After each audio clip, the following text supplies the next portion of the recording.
Encounter में मारे गए कुख्यात अपराधी विकास दुबे की पोस्टमार्टम रिपोर्ट आ गई है। ये रिपोर्ट जिस वक्त आई उसी दिन सरकार एनकाउंटर की जांच के लिए नई टीम बनाने को लेकर तैयार हुई। इसी दिन विकास दुबे के गुर्गे और शातिर बमबाज गोपाल सैनी के घर पर छापेमारी की गई। इतना ही नहीं, कानपुर कांड में आरोपी शशिकांत की पत्नी मनु पांडे को भी अब पुलिस ने गिरफ्तार कर लिया। यानी जैसे जैसे वक्त गुजर रहा है, विकास के अपराध की काली छाया उन लोगों को अपने शिकंजे में कसने लगी है जो कभी विकास के साथ ही नजर आया करते थे।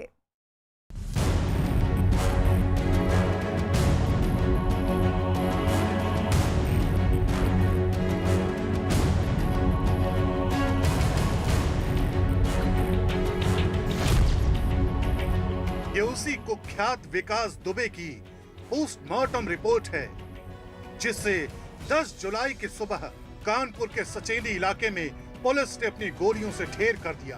ये उसी विकास दुबे की मौत का सबूत है, जिसने 2 जुलाई की रात बिकरू गांव में 8 पुलिस वालों की बेरहमी से हत्या कर दी थी।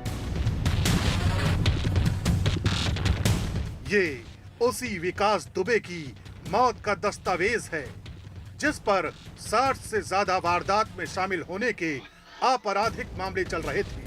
जिस विकास दुबे के एनकाउंटर के बाद यूपी पुलिस को सवालों के घेरे में रखा गया था, ये पोस्टमार्टम रिपोर्ट उन्हीं सवालों का जवाब है। इसलिए ये समझना जरूरी है कि आखिर कुख्यात अपराधी विकास दुबे की पोस्टमार्टम रिपोर्ट में क्या सामने आया है।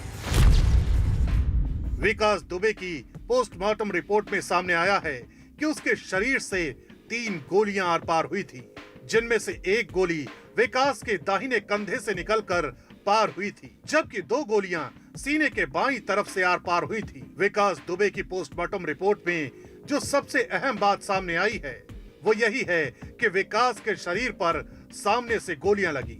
यानी 10 जुलाई की सुबह विकास दुबे और एसटीएफ के बीच आमने सामने की मुठभेड़ हुई थी। विकास की पोस्टमार्टम रिपोर्ट में शरीर पर 10 जख्मों का भी जिक्र किया गया है, जिनमें से 6 जख्म गोलियों के और बाकी 4 जख्म भागने के दौरान विकास के गिरने से आए होंगे।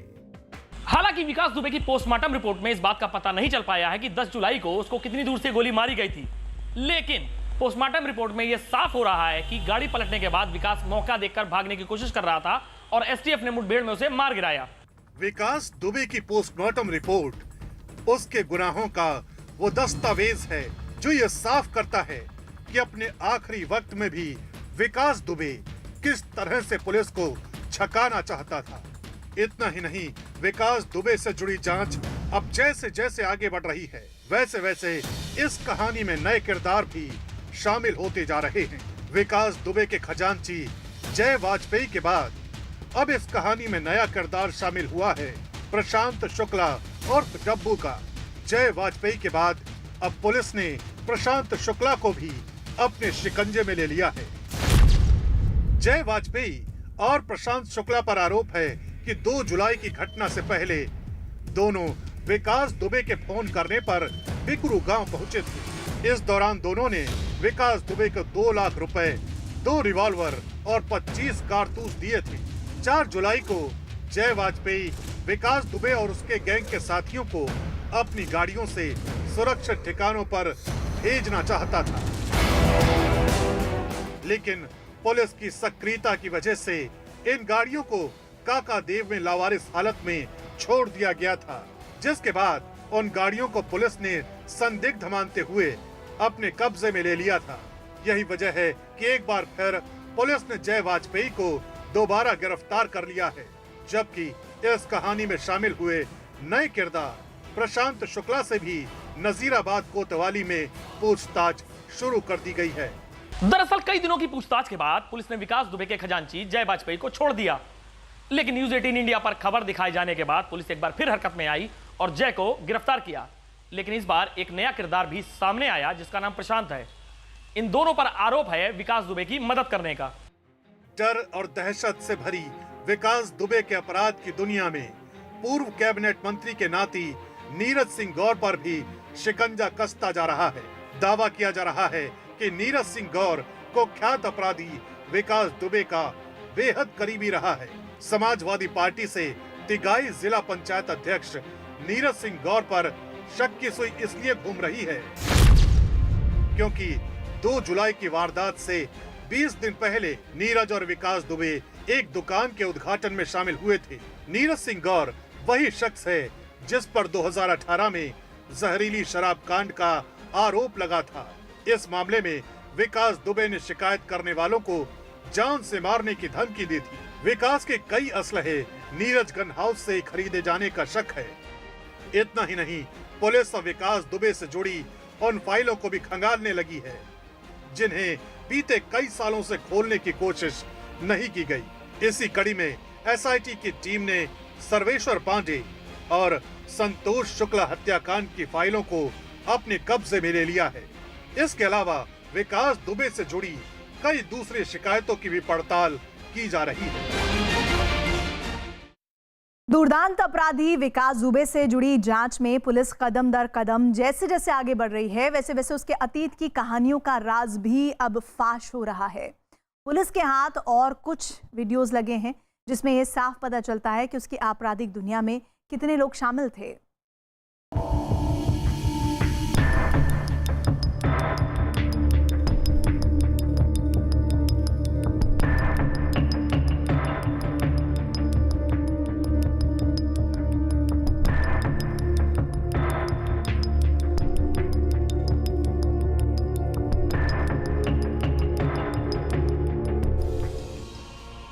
कहते हैं अपराध की दुनिया में इतिहास को वर्तमान बनते देर नहीं लगती। 29 जून की ये तस्वीरें अमर दुबे की उस शादी की हैं जिसके बारे में ये कहा जाता है कि इस शादी को विकास दुबे की बदौलत ही गन पॉइंट पर अंजाम दिया गया था। अमर दुबे की शादी के जश्न की ये रात विकास दुबे के उस रसूख को बयां करती है जिसकी चर्चा आज हो रही है। सफेद कुर्ते में विकास दुबे और उसके बगल में पीली शर्ट पहने हुए ये वही प्रशांत शुक्ला उर्फ डब्बू है जिस पर विकास दुबे को मदद पहुंचाने का आरोप है। इतना ही नहीं, अमर दुबे की इस शादी में विकास दुबे, प्रशांत शुक्ला के अलावा कुछ और चेहरे भी हैं जिसका ताल्लुक खाकी वर्दी से रहा है। बिकरू कांड में न्यूज 18 का एक बार फिर एक्सक्लूसिव खुलासा। अमर की खाकी से यारी की एक्सक्लूसिव तस्वीरें सिर्फ न्यूज 18 पर आप देख सकते हैं। ये तस्वीरें हैं अमर दुबे की शादी की, जब 29 जून को अमर ने खुशी से शादी की थी और उस वक्त उसकी पुलिस से इतनी गहरी यारी थी कि वर्दी के साथ साथ बिना वर्दी भी कई पुलिसकर्मी शामिल हुए थे। ये सभी पुलिसकर्मी चौबेपुर थाने के बताए जा रहे हैं और इन सभी पुलिसकर्मियों को थाने से लाइन हाजिर कर दिया गया है। जाहिर है खाकी से यारी के चलते विकास दुबे अपनी अपराध की दुनिया में विकास करता जा रहा था। दावा किया जा रहा है कि 29 जून को अमर दुबे की शादी में चौबेपुर थाने के कई पुलिसकर्मी शामिल हुए थे।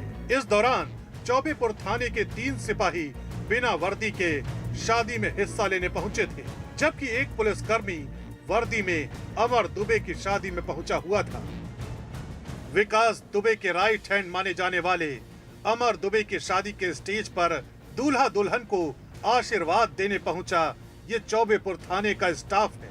दावा किया जा रहा है कि स्टेज पर बीच में प्लेन शर्ट पहने ये दरोगा के शर्मा है जिस पर पुलिस पहले ही अपना शिकंजा कस चुकी है।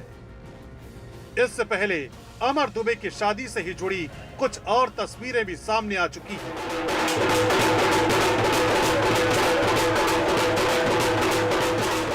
ढोल नगाड़ों के बीच ये तस्वीरें उसी 29 जून की हैं जब कुख्यात अपराधी विकास दुबे अमर दुबे की शादी में पहुंचा था। दावा किया जाता है कि इस शादी के दौरान विकास दुबे और अमर दुबे के बीच कोई ऐसी बात हो गई जिस वजह से विकास दुबे गुस्से से आग बबूला हो गया था।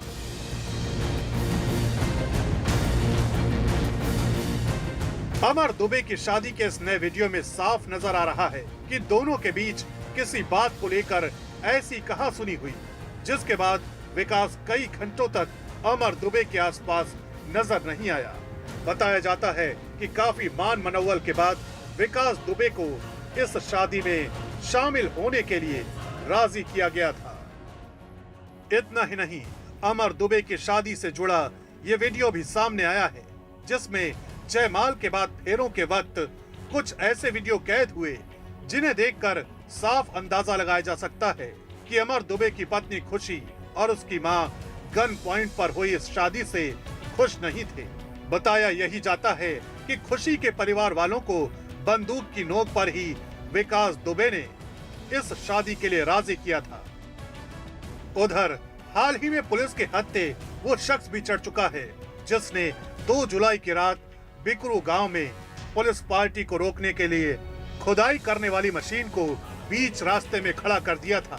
राहुल पाल नाम के इस आरोपी ने कबूल किया है कि कैसे विकास दुबे ने डरा धमकाकर इसे वारदात में शामिल होने के लिए अपना मोहरा बनाया था। बीच रास्ते में ऐसे से लगा दो गाड़ी, रास्ता जाम कर दो। तो मैं बोलता हूँ क्यों, तो रात है क्या दिक्कत है। बोलता मैं जितना बोल रहा हूँ उतना करो, ज़्यादा बकवास करने की ज़रूरत नहीं है, टाइम नहीं है। मैं साहब गाड़ी वहाँ पे बीच रास्ते में लगा दी। इसके बाद में सर मैं जेसीबी नीचे उतरा तो साहब बोलते हैं कि जेसीबी जब मैं नीचे उतरा तो विकास दुबे बोलते हैं कि नहीं इसी गाड़ी में तुम लेट जाओ अंदर इसके। तो धीरू बोलता है कि नहीं इसको जाके बड़ी वाली छत पे चढ़ा दो, विकास दुबे की बड़ी वाली छत पे चढ़ा दो। साहब हमको ले जा कर के बड़ी वाली छत पे चढ़ा दिया गया। तो साहब जब बड़ी वाली छत पे हम चढ़ गए, नीचे से जीना से लगी हुई गेट है उसमें से अंदर से बाहर से कुंडी लगा दी। साहब जब मैं ऊपर चढ़ा तो ऊपर देखा तो बहुत लोग थे जिसमें से मैं गांव के लोगों को मैं पहचानता हूं। तो जब वहाँ देखा तो बहुत सबके हाथ में बंदूकें थीं, सबके हाथ में बंदूकें थीं और साहब वहाँ कम से कम 20-25 लोग थे। जिस तरह से विकास दुबे की आपराधिक दुनिया से जुड़ी तस्वीरें सामने आ रही हैं, वो ये साबित करती हैं कि अभी भी पुलिस के सामने ऐसी तमाम कहानियां आने वाली है जो कई रसूखदार लोगों के गले की फांस बन सकती है। यही वजह है कि रोजाना पुलिस विकास दुबे की आपराधिक दुनिया को खंगालने के लिए एड़ी चोटी का जोर किए हुए है। और आइए अब आपको सिलसिलेवार तरीके से बताते हैं, समझाते हैं कि आखिर कानपुर कांड में 2 जुलाई की रात में 2 जुलाई से 3 जुलाई की रात के बीच में क्या हुआ था और 10 जुलाई तक ये घटनाक्रम कैसे कैसे सिलसिलेवार तरीके से आगे बढ़ा था। आपको 2 जुलाई से शुरुआत करते हैं। बिकरू गांव में पुलिस की टीम विकास दुबे के घर दबिश देने पहुंची थी। 2 जुलाई की रात विकास दुबे और उसके गुर्गों ने पुलिस की टीम पर हमला बोल दिया था। उसके बाद 2 ही जुलाई को इस हमले में 8 पुलिसकर्मी शहीद हुए थे और फिर कार्रवाई का दौर शुरू हुआ। 3 जुलाई को विकास दुबे के चाचा प्रेम प्रकाश पांडे और अतुल दुबे का एनकाउंटर किया गया। पुलिस इन्हें पकड़ने गई थी और ये भागने की कोशिश कर रहे थे। विकास दुबे को पकड़ने के लिए 25 से अधिक टीमों का गठन किया गया था। ये पूरा घटनाक्रम है 4 जुलाई का।